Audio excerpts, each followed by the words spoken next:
You're listening to Cards to the Moon, a podcast about trading cards from both a collector and investor perspective. We hope you'll stick around for the ride as we take a deep dive into the state of the hobby, share some hot takes, hopefully some useful advice, and fun stories along the way. Hey guys, welcome back to Cards to the Moon. This is episode 216, and my name is Clark from 5cardguys.com and 5cardguys on both Instagram and YouTube. With me co-hosting as usual is Hyung of Integrity Sports Cards on IG. John's away this week, but he should be back with us for our next episode. Okay, so if you missed our Friday show, I teased in that episode we have a special guest interview we'll play in just a bit. His name is Brent Weyer, and his IG handle is deepvalueinvestor. And if you're into investing in sports cards, I personally find his posts very useful and pragmatic, so stick around to hear some of his tips on what to look for when buying and selling sports cards. I also did a pick one segment with him, which ended up being pretty easy for him, but maybe for you it might be a tougher choice, so hope you listen to the end. All right, off the top today, Hyung, I want to do a quick buy, sell, hold segment because there are some key players in the sports world that have made headlines for various reasons, and I want to see what you would do with their cards. All right. First, I don't want to talk about it, but we have to. Ronald Acuna Jr. ACL tear, out for the season. He's always had problems with his knees. Are you worried now? Is this like a Mike Trout worry or bigger, less? Like, what are you doing with Ronald Acuna Jr. cards if you had them? Well, I don't know if you remember, we had this conversation before after his, down year, the ACL tear. Yeah. That's the biggest concern. Can he bounce back? And he showed it. He sold 73 bags and went 40-40 or 40-70 and won MVP. So, that was a huge positive sign, I think, for Acuna, but this is a really tough blow. And my take, my original concern was, will the knee hold up? Right? And it did, for a year, but, it's like, wow, another blow. And each time, this happens, I don't think it's like, oh, he's back to 100% now. It's every time this happens, you age, it gets tougher and tougher. Right? It's like you become 80% of what you are. You become 70% of what you are. Right? Yeah. So I'm concerned a bit, especially with the marriage of the high prices that Acuna always had.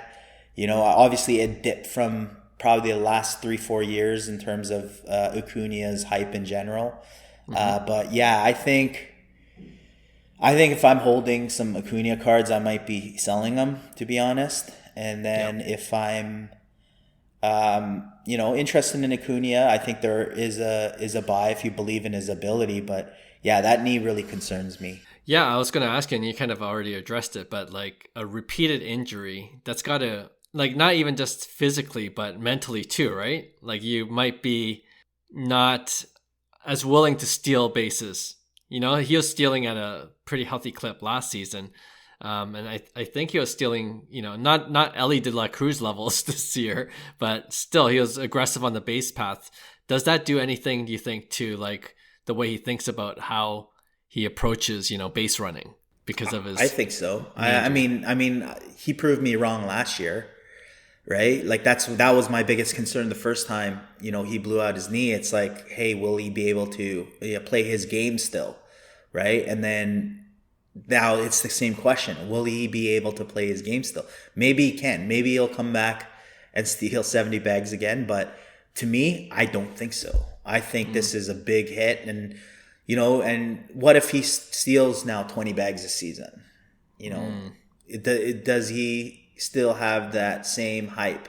Is he still the same outfielder that he usually is? Can he, obviously his arm is a big part as well, and his defensive capabilities. So it's like, that's to be said. It's like, is he the same defensive player?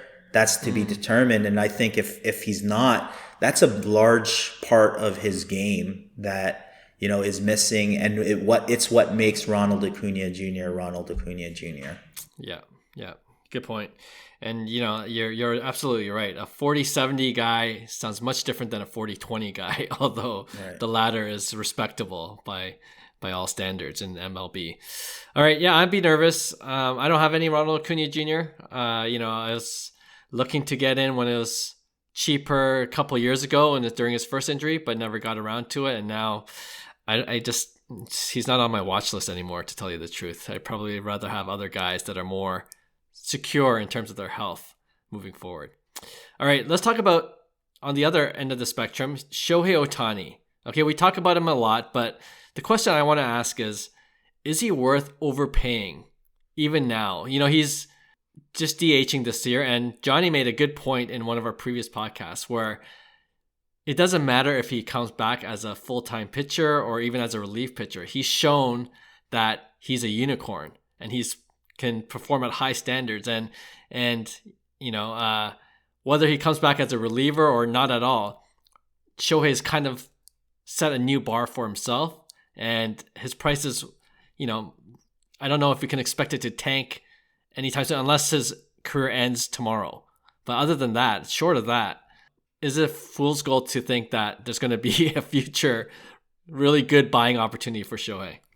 I think there's always a good buying opportunity for Shohei. It all depends on what lens you're seeing it at. And that's the tough part. I think the reason why sports cards is so subjective is there's multiple ways to look at, why you're in the hobby, right? So if you're if you're a short-term flipper, it's a totally different lens than if you believe in Ohtani's talent in the long term. So it's like, you might be buying expensive right now, but you zoom out and look at it at the 10-year lens and you say, okay, I'm going to invest $10,000 on a big Shohei because in 10 years, I think even these, crazy spikes in prices and dips don't really matter because in the long term, it might be a deal, right? So it all but if you're day trading sports cards, you're going to look for the peaks and valleys and good buying opportunities right now and based on kind of modern trends, right? So there's two ways to look at it. I think I'm only going to look at it one way where it's a long-term investment.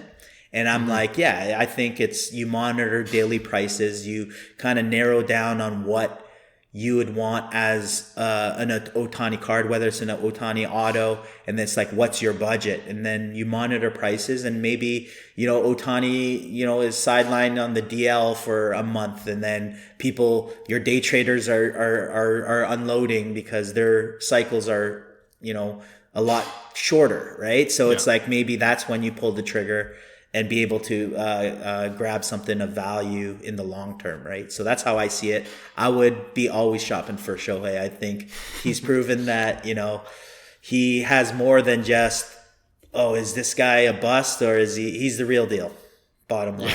Yeah.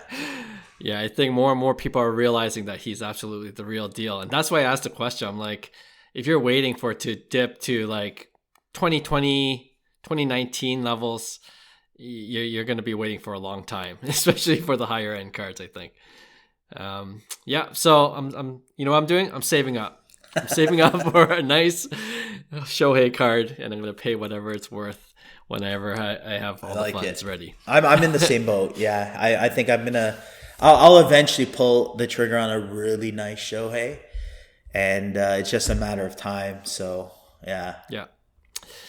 Yep. All right. Let's pivot to basketball for our last two guys because the conference finals are all wrapped up. So by the time this airs, I think the finals game will start that week when we release this episode. So we got about a week. But the Western Conference Finals yesterday, as of this recording, ended with Luka Doncic just putting on a show. I don't know if you saw the game. He scored 20 points in the first quarter. He was ridiculous. You listen to some pundits, future GOAT convos are happening. Not now, of course, but he has the potential to just put up crazy career numbers. If you have Luka, what are you doing? Same kind of thing with Shohei, right? Like you're buying at a high, obviously, but what are you doing with Luka cards? I don't think I'm buying Luka right now, but I think it's a good selling or hold opportunity because it's the same way. If you're in it for flipping or short term.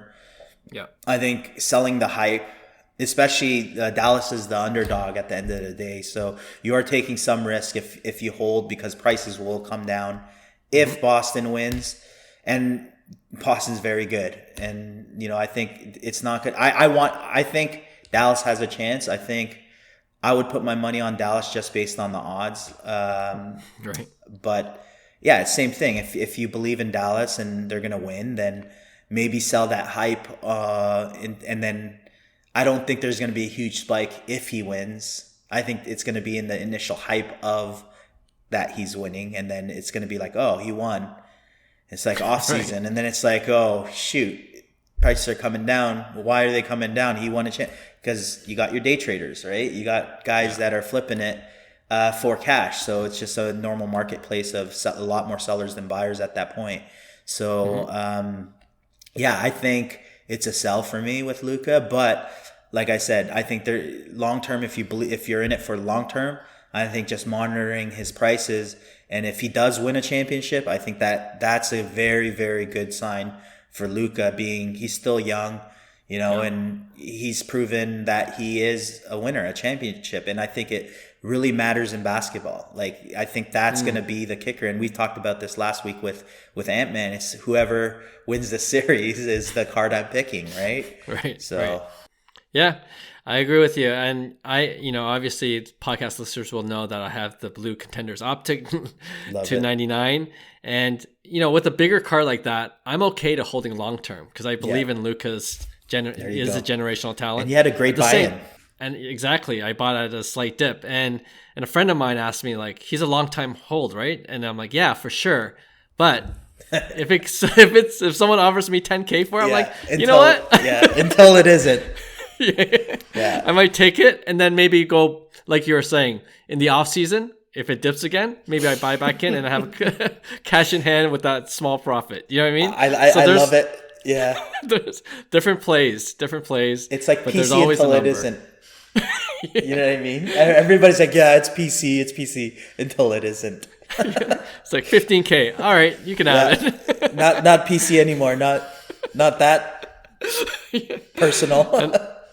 But you know what? It's a good place to be in if you have one of those cards. Oh, where you absolutely. Can sell at a nice profit or just keep it long term and you're fine with that. All right. And then you already mentioned him, Anthony Edwards. Obviously, there was a lot of hype going into this Dallas-Minnesota series. His card's already peaked and it's already coming down. What are you doing if you are looking for Ant-Man cards? Are you buying or waiting to see if it goes down even more? Or are you selling? I'm selling right now. I think you still are on the downwards spiral right now. The off season is going to come. I think he's worth investing in long term. I think he's going to, but he's the same way. It's like he's going to have to win at the end of the day, right? So it's still a gamble. But if you believe in Ant-Man long term, I think there's great opportunity because there will be a massive dip. And then there's going to be the initial hype of next year's season. So if you're in it for that in the short game, I think there's buying opportunities. If you're in the long game, I think you wait a bit and wait until it falls down, and then you could maybe get into a bigger Ant-Man card. Yeah, I'm all in on Ant-Man. I want it to drop so hard so that I can pick one up, like a nice on-card autograph. Rookie card of Ant-Man, and there's the Paris 2024 Olympics that he's going to be a part of. So you might see a little bump there. Right. So you might want to wait either after the Olympics or now. Now that he's out of the playoffs, there might be a buying opportunity. So monitor his prices on a day-to-day basis is probably the play. All right. Yeah, just want to get your thoughts on the buy-sell hold. We haven't done that in a while, so it's been good to kind of always check in on certain key players in the different leagues, and man, again, that Ronald Acuna news was depressing. But it's a gut punch for sure. It's what happens when you play professional sports. All right, good stuff. Before I play the interview with Brent, though, just a quick heads up that I'm doing a small giveaway of 2 Shohei Ohtani cards for my YouTube subscribers. I'll put the link to my channel in the show notes and all the details on how to enter. We'll draw the winner next Friday, and just a heads up on that. All right, without further ado, here's the interview with Brent Weyer, aka Deep Value Investor. Hey, we got another great guest on the podcast today, and he's actually actually a guest who's been on the show before. His name is Brent Weyer, aka Deep Value Investor on IG. I've always enjoyed the content he puts out, which is often on how to think about which cards to invest in, and as his IG name suggests, where to find deep value. Last time he was on the show, Brent talked about choosing scarcity over grade, and we'll get into that again in just a bit. But I just want to point out that in our 4 seasons of doing this podcast, the episode with Brent, the first time he was on the show back in season 3, is still one of our top 3 episodes that featured guest interviews. So that tells me our listeners value what Brent has to say, no pun intended. So without further ado, Brent, welcome back to the show. Clark, thanks for having me back on, man. I'm excited to be here. Yeah, I'm excited to have the conversation we're about to have. And first, if you want to know more of Brent's origin story about how he got into collecting, go listen to episode 129, which I'll link in the show notes below. But for today's episode, I want to just dive right in and wanted you to expand a little more on some of your IG stories that you posted recently, which I thought were really interesting and really insightful. So first, I've noticed you picking up high-end cards of guys you think collectors will be nostalgic for in the future. And I'm talking about players like Russell Westbrook and CP3, Chris Paul, and even KD, Kevin Durant. Now, the first thing I thought about is there's some risk to this because relatively speaking, the demand right now for these guys isn't super high.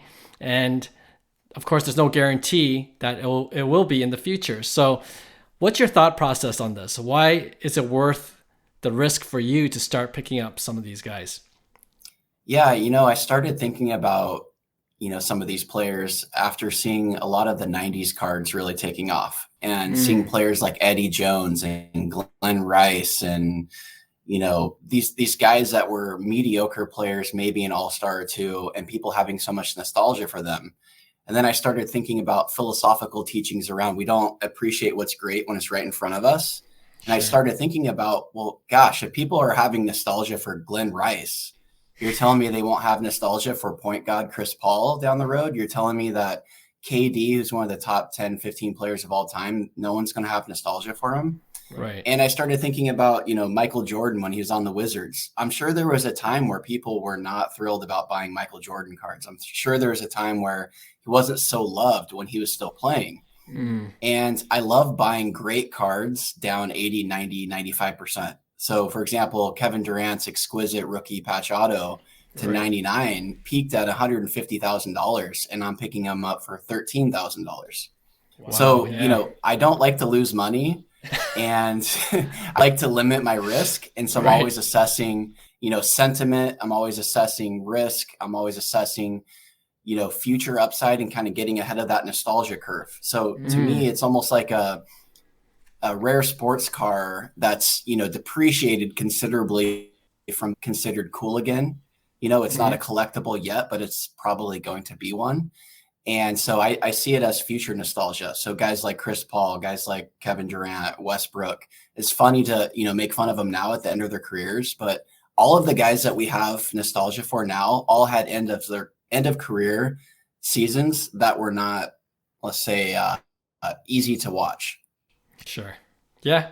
No, thanks for elaborating on that. That definitely makes sense to me. And the more I think about it, guys like, for baseball, like Don Mattingly and Ken Griffey kind of evoke that nostalgia for me right now. And I was going to ask you that question. Are there any other players that you see collectors are nostalgic for now, and then you see that corresponding bump in value? You already mentioned Glenn Rice. Well, I think we're seeing it right now with Shaq cards. So, this whole idea around the big men don't get any love, but yet Kareem, Bill Russell, and Wilt Chamberlain all get a tremendous amount of love. So it's well, which one is it? True. So the older cards, they get love, but the newer cards, they don't. And so I think people are starting to recognize that Shaq is one of the greatest players of all time. Yeah. And yes, his cards should not be as much as Michael Jordan's, but should they be, should a Jordan be 300x a Shaq? Probably not. So I think we're seeing, Shaquille O'Neal cards slowly going up now as people continue to have nostalgia for him. And, guys like in baseball, Joe Mauer, we're seeing it. We're already seeing it with guys, Buster Posey, where their cards are continuously climbing as they're out of the league and as people start having nostalgia for them. You start hearing things like, I just want to have one nice Mauer. Oh, I just want to pick up one nice Posey. People just start wanting to have one of these cards in their collection, and they want a nice one. So I see that now with Verlander. I see that now with Kershaw, Greinke, guys like that. In 5 years, it's going to be just like Posey and Mauer.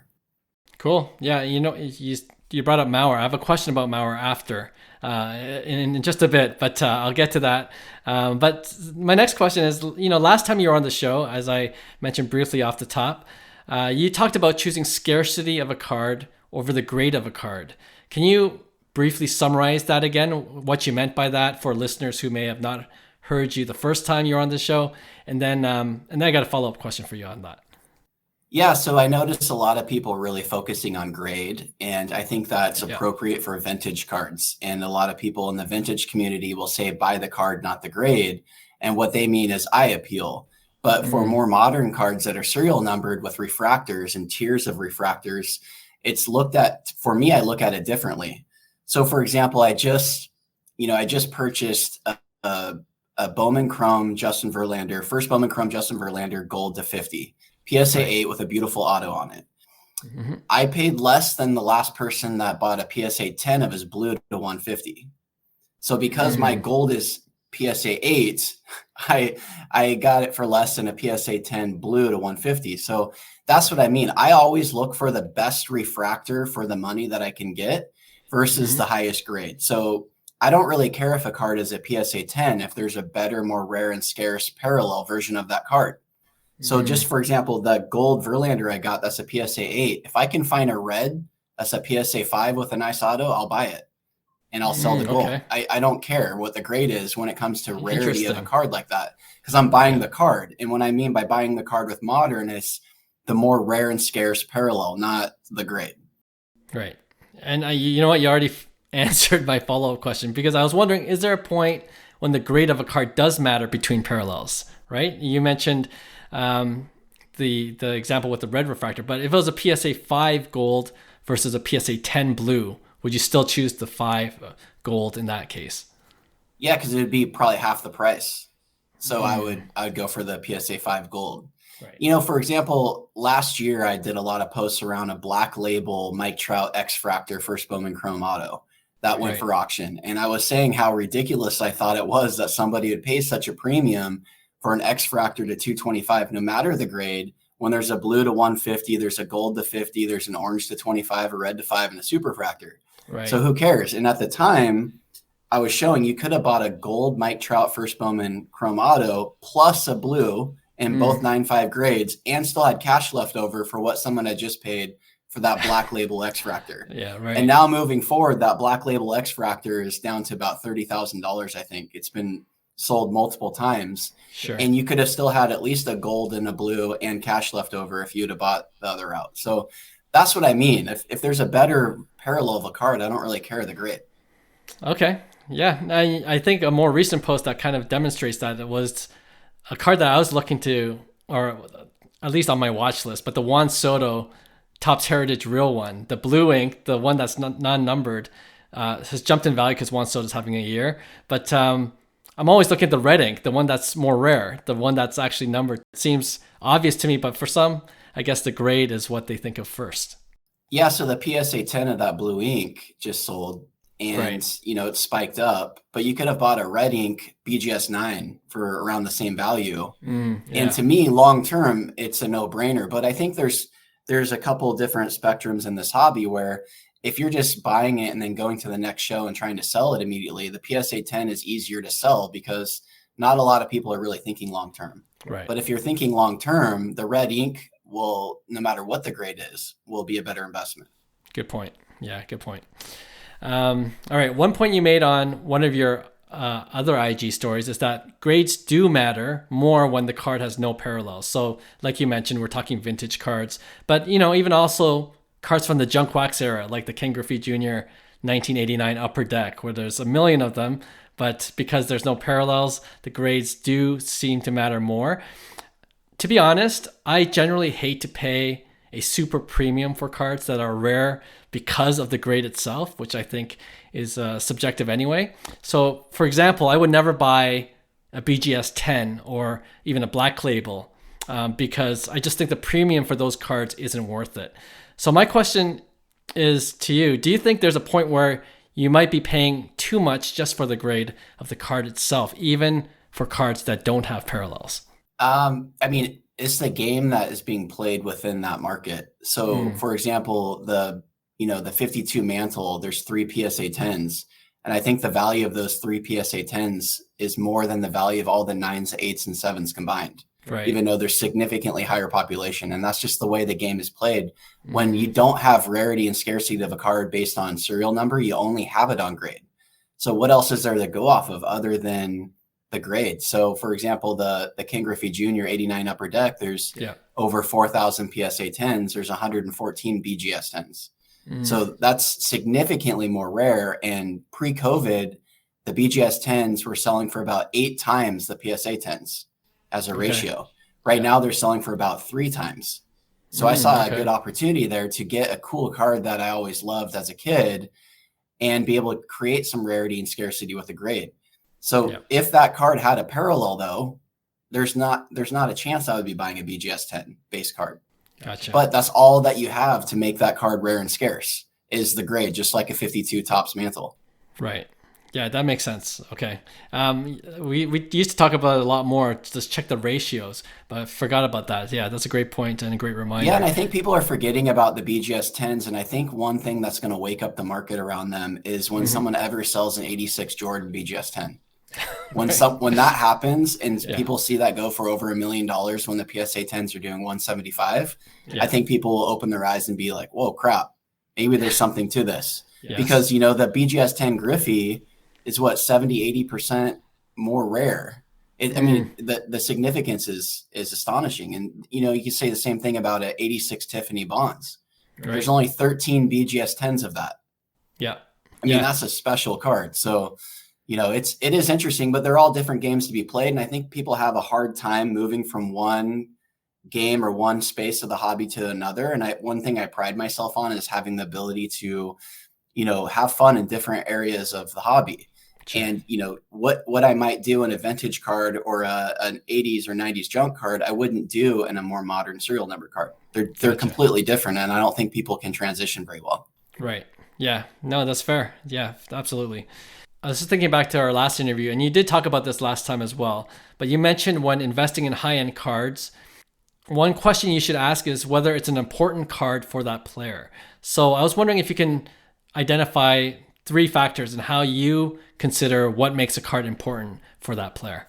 Yeah, I think I was just talking to somebody on Instagram that has an AJ McCarron collection, the quarterback. And a lot of people probably don't know him. But we were having a great conversation around everybody should collect some bum, nobody player, right? Okay. Get used to identifying, because when you start collecting somebody that is a nobody, you figure out pretty quickly what cards truly are important. And I've seen it when people player collect, and when they player collect somebody that's, not popular, they get really picky about the cards that they buy, and they really identify what is truly important to a player.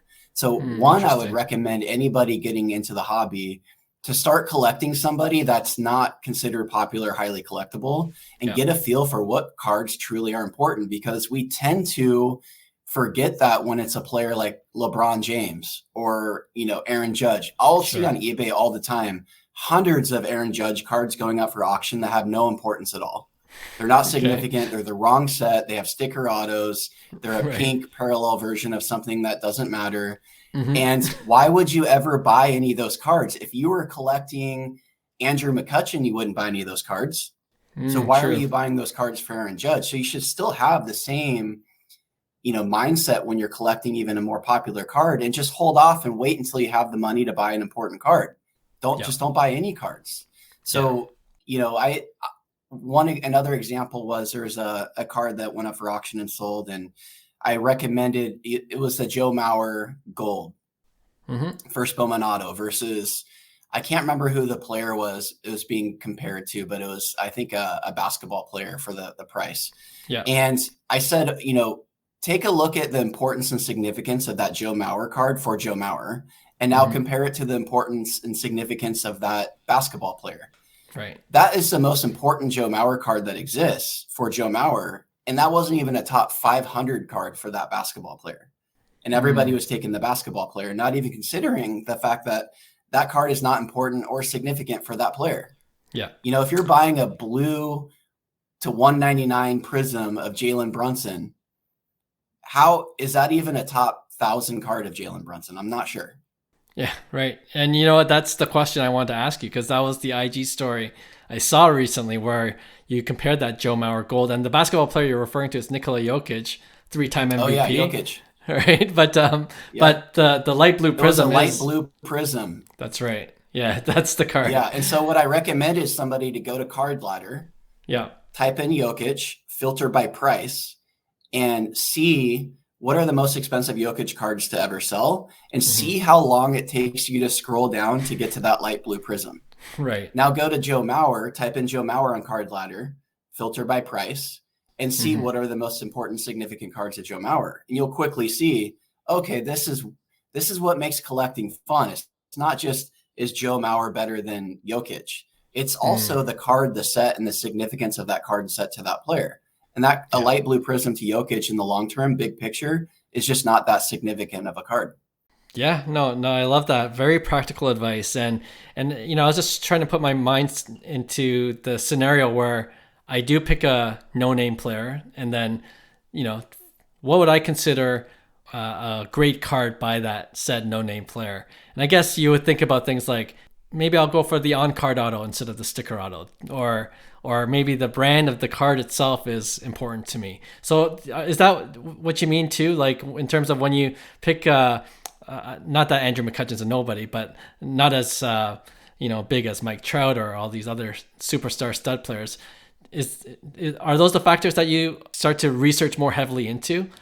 You get really picky really fast. So, I enjoyed watching Le'Veon Bell play. The Pittsburgh, he was most famous for being on the Steelers running back. Yes. He had a couple years of just greatness where he was all pro. He's got 2 all pros, really good player, but his collecting market is really cheap. And all of a sudden, you can get an NT-RPA of his to 99 for a few $100. So I got really picky around, which card am I going to get of his? So I bought his NFL Shield RPA NT 1 of 1. Right. And you start realizing, wow, imagine buying just a Topps Chrome refractor of his as a rookie. It's just not an important card in his market. So you start being really serious around what really is a top 50 card for this player, or a top 20 card of this player, top 100 card of this player. Right. And, when the affordability is, what I like about starting with a player that is a nobody is affordability goes out of the picture. And you can really just focus on what card truly is special. Yeah. So McCutcheon, I bought his first Bowman Super Refractor. I'm not going to buy any other McCutcheons. I don't play or collect McCutcheon. People will send me McCutcheon cards and say, oh, I saw you buy McCutcheon. No, I don't buy McCutcheon. I buy Super Refractors of McCutcheon. Right? It's different. I don't just buy McCutcheon cards. So it's a good, tangible thing for people to start out with in the hobby. I like that. Yeah, I like that. Another thing you mentioned, I never really thought of before you brought it up, is to be careful with investing in cards of retired players that come in sets from years where they're no longer playing, right? So, for example, a more recent one would be Tim Duncan autograph cards released by Panini this year. Obviously, he's been long retired, and now you're beginning to see his new autograph cards in these sets. So why do you think we should be more hesitant or more thoughtful about buying some of these non-playing days cards? Again, it comes back to importance and significance. Those Tim Duncan cards, how important or significant are they? And so it also comes down to the price too. If you're just a Tim Duncan fan and you enjoy having a Tim Duncan auto, that's fine. But what I'm noticing sometimes in these markets is when things come out, they're really expensive. Right. And so, there's a price for everything. And it also provides boundaries to collecting. So if, you have boundaries, for example, I won't buy a card with a sticker auto on it. I just won't do it. It's just one of my boundaries.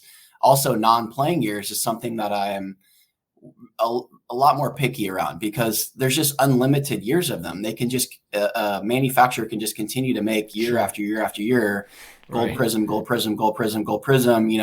Sometimes I'll look through and it's like year 18 Kobe Bryant gold prism, and then it's 3 years after he's retired gold prism, and it's just kind of unlimited. There's no boundary around it. And so I think it's important to have boundaries around your collecting.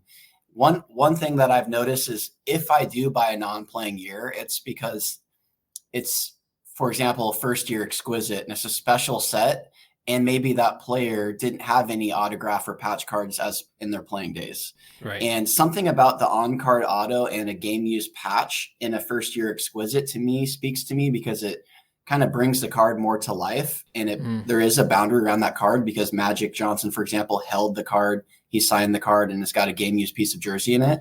But I'm pretty picky when it comes to non-playing days. Yeah.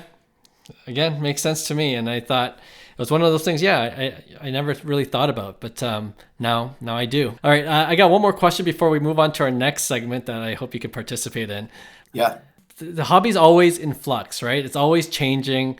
And we're talking just off air how it's been about a year since we last talked on the pod. And so I'm wondering, is there anything that's happened over the past year or two that's made you rethink certain strategies when it comes to investing in cards? So what I mean by that, for example, is, Panini America looks like they're just going downhill fast, one bad news after another. So would that make you rethink getting modern day Panini cards? Because in a few years, they might not be so important in the sports card landscape, or even the number of one-of-one cards we talked about in the pod before. There's so many different one-of-one cards. Maybe they're just not as important anymore unless it's the superfractor. And so you just stay away from all the other one-of-ones. Those are just a couple examples. Is there anything that's changed in the hobby landscape that's made you rethink on how you're going to strategize in investing in cards for the future? Well, I would say it's a continuation on, some of the things I said last year and before, is that most cards are on their way to the dollar bin. Most cards are on their way to being worth next to nothing, right? So if you have that landscape and you understand that it's like the art world where most art has no value and very few pieces of art have all the value, I believe more and more people will be after fewer and fewer cards over time. And so I think the way I collect now, and that continues to evolve, is I just continuously focus on more and more important cards for players instead of just the players. So there was a time where I might have wanted a Topps Chrome LeBron James rookie card. Now I wouldn't even consider that card because it's just not that important of a card for LeBron James at all. So I just won't even buy it at all. And I would rather have a Topps Chrome Gold of Dwayne Wade, for example, or Carmelo Anthony RPA, to 15 out of exquisite. That's beautiful versus having a LeBron James card that's insignificant. So I continuously focus more on the significance and just how cool a card is and how special it is to that player versus just the player. And so I'd say that's something that I think more and more people are just going to continue focusing on that. Like that McCutchen Superfractor I have, that is just such a cool card for McCutchen. You don't have to have a lot of McCutchen fans to want a Superfractor McCutchen. Right. Like that's another thing to really always ask yourself is, so McCutchen isn't as collectible as Mike Trout. Well, how many McCutchen fans do there need to be out there to want a Superfractor? Right. Not many, right? It's his first Bowman Superfractor. So, how many Trout fans have to be out there to want, his Topps Update rookie card? I think over time, more and more Trout fans will be after fewer of his cards. So that's where I continue to focus on. When it comes to Panini and Prism and, their current era of cards, I think people have nostalgia for those too. I think people will want, I'm noticing, black finites, gold prisms, they just continuously are going up. And I think it's good to have an ending to that era because it creates a boundary around them, not continuously printing more gold prisms anymore. Good point. But one of my concerns in that area of the hobby is everyone is pretty much in agreement that gold prisms are the way. And so when everyone agrees on something, my risk alarm goes off and I start getting concerned about sentiment. most people on podcasts and most people in the hobby, they seem to always say, I'm a gold prism guy, or I'm a gold refractor guy, as if it's something unique to them or creative. Right. And it's just not that unique or creative to say you're a gold prism person. So that's my only concern around that. Those are clearly the cards have now, and I don't see that changing, but they're already priced accordingly. So okay. It's funny you say that, because that's how we talked about silver prisms just a few years ago. Right? Yeah. And now we see the value of silver prisms just tanked. Well, that's an example of more people going for fewer cards. You just keep going for fewer and fewer and fewer cards. It's the whole Pareto principle where, most of the value will come from very few of the cards. And we're all just going to, as we all evolve in this hobby, we're just going to want the more rare and special cards. Yeah. And we'll start looking at our cards and just continuously consolidating. So makes sense. Yeah, for sure. I'm just curious, are you... I know it's obvious that you like to go for the rarer cards and the more important cards, but do you still play in the modern day card area, like that area of the hobby space? Like you go for the new releases, or that doesn't interest you at all?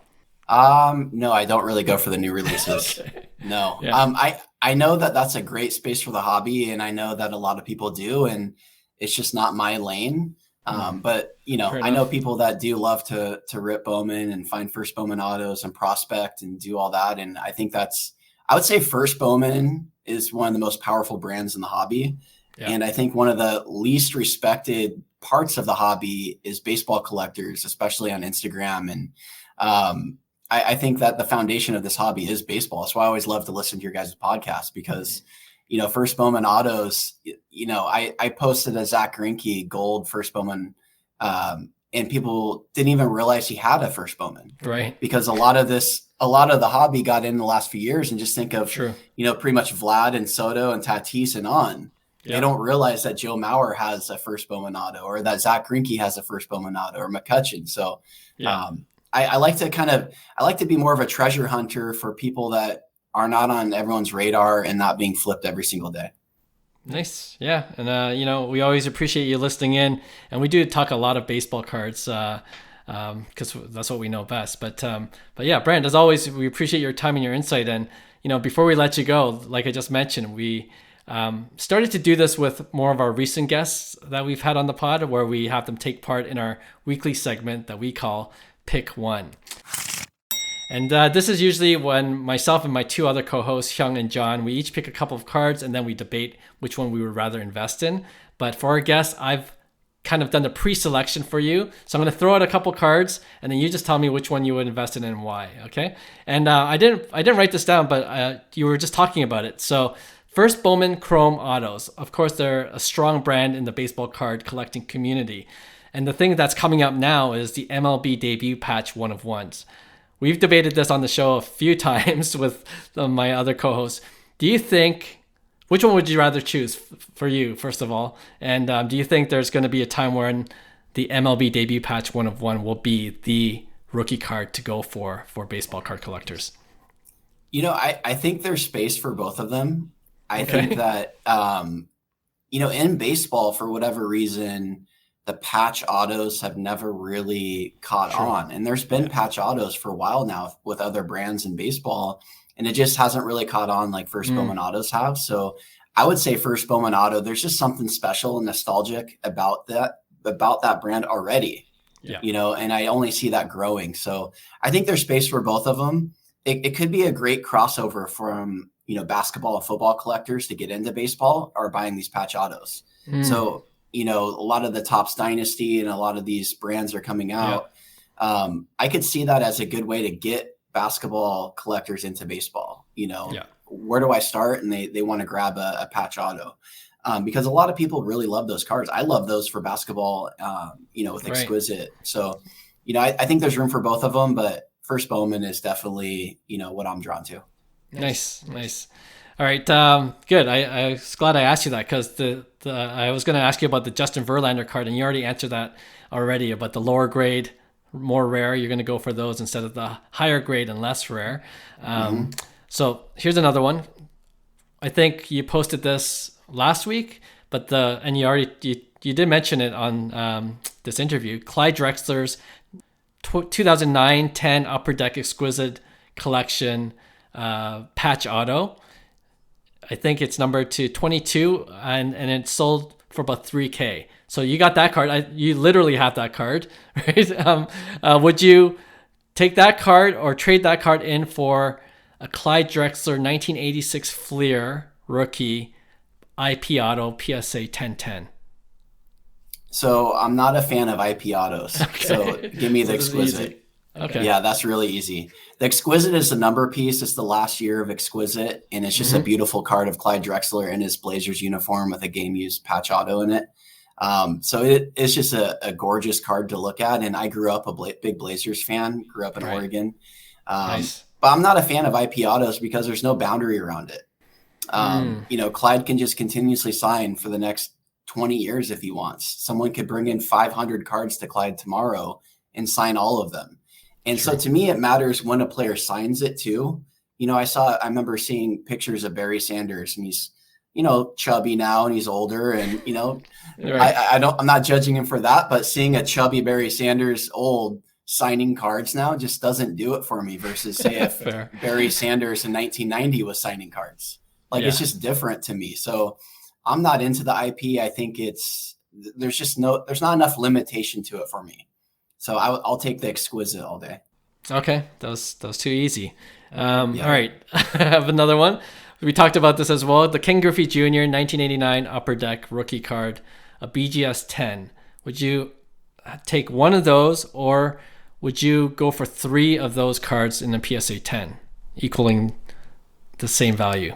So this is another easy one. So I have 3 of the BGS 10s. And so I guess I've done that 3 times now.